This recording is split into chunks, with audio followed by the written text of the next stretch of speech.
All right, let's dive right into this explainer and uncover how generative artificial intelligence is entirely reshaping digital fandoms.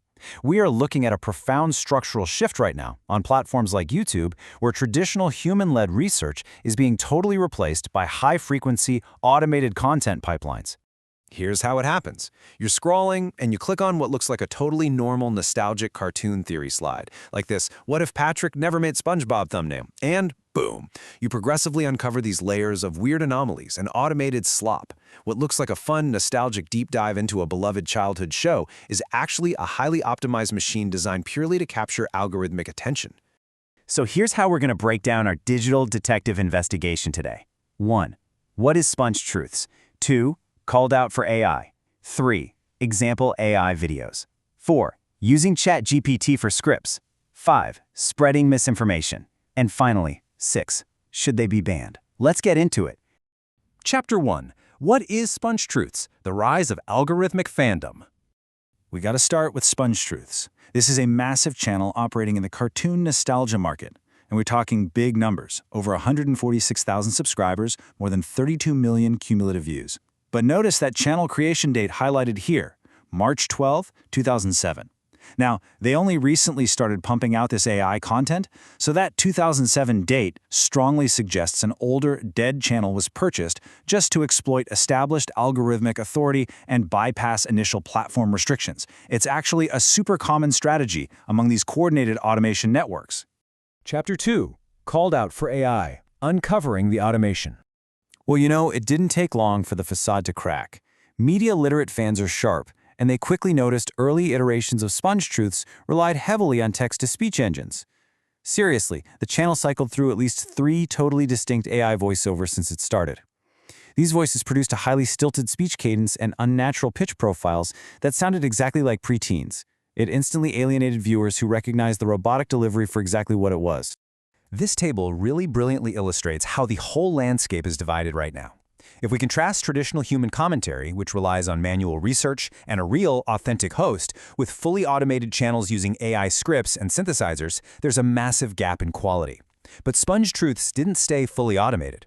To bypass platform policies and stop alienating their audience, they evolved into a hybrid automated channel. Meaning, they still use AI for the heavy lifting of writing, but they deploy human proxies to mask it. Moving on to Chapter 3, Example AI videos. The plagiarism loop. Because these channels prioritize volume over actual original research, they get locked into this industrial-scale cycle of content scraping. It works like this. Real human creators, like the YouTuber Awe, do all the heavy lifting of personal script writing and editing, only to have their work scraped by an AI replica channel, like SpongeBob Universe, which feeds the premise into a language model.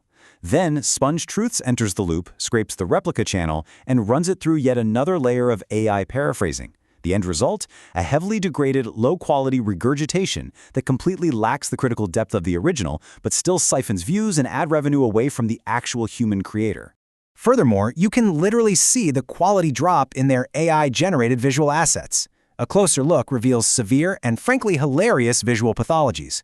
We're talking structurally impossible anatomy, like hands just merging into a single deformed finger. SpongeBob himself is frequently missing his third canonical freckle, and the background fish have mustaches merging directly into their noses. It is pure algorithmic visual slop. Which brings us to Chapter 4, Using ChatGPT for Scripts.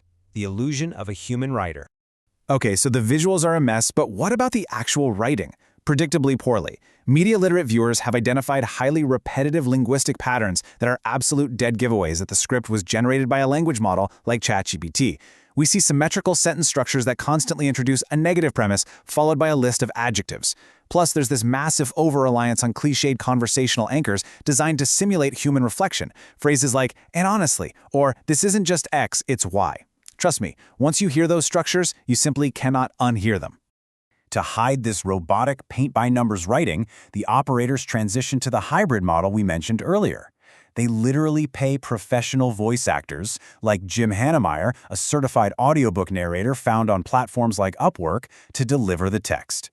The human talent is essentially reduced to a cheap, replaceable masking layer designed strictly to deliver AI-generated scripts with a veneer of human authenticity. Chapter 5. Spreading misinformation. Confidently wrong. Now here's the absolutely crucial point. Large language models operate on probabilistic text, not verified facts, so they hallucinate wildly. They consistently scramble chronologies, failing to recognize basic visual contexts and completely fabricating episode histories. For instance, the scripts will confidently date the 2007 episode Friend or Foe to the year 2025. Or they'll analyze a childhood flashback sequence of a young Mr. Krabs, but the script treats him as if he were an adult in the scene, completely misinterpreting the basic narrative context.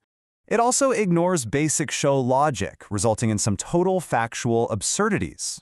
One script claimed that Sandy Cheeks guided SpongeBob in the episode Something Smells. The problem there? Sandy isn't even in that episode. And even if she wears a completely sealed oxygen dome, making it physically impossible for her to smell his bad breath.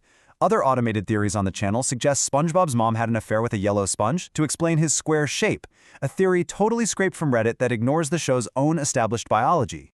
And then there's the analogical overreach. To drive engagement, the AI makes these bizarre, wildly reductionist comparisons between cartoon characters and complex real-world political ideologies like Marxism and capitalism.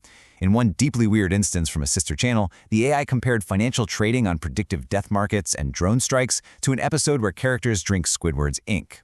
Now, without endorsing or debating any of these real-world political concepts, we simply have to point out how logically absurd and irrelevant these machine-generated leaps are for a cartoon explainer. Finally, Chapter 6, Should They Be Banned? The Ethical Debate. This brings us to the severe, industry-wide consequences of algorithmic fandom. The primary ethical concern here is that this trend systematically devalues human creative labor. By automating the script writing, the voice narration, and the editing, these platforms pump out highly optimized content at a volume that humans simply cannot match. Automated content farms crowd out high-quality, human-led, independent media. And honestly, this dynamic mirrors the broader intellectual property and labor battles we saw during the SAG-AFTRA strikes, where human talent fought against being reduced to a digital proxy. And the impact on the audience is just as concerning. Take a look at this quote from digital media analyst Dr. Elena Rossi, who highlights, "If we train a generation of viewers to accept smoothly narrated, entirely fabricated AI scripts as fact, we are weakening their institutional defenses against more dangerous forms of political or medical misinformation." The danger really goes far beyond cartoon trivia. These channels are actively training audiences to accept confidently delivered falsehoods without second-guessing them, simply because they sound authoritative. So what you should take away from this explainer is that the battle for truth is currently happening in the unlikely waters of digital fandoms. With audience fatigue rising as they realize they're just being fed AI slop and authentic human creators fighting back hard against plagiarism, I leave you with this final, provocative thought to chew on. Will platforms eventually pull the plug on these automated content farms? Or is the industrialization of our nostalgia here to stay for good?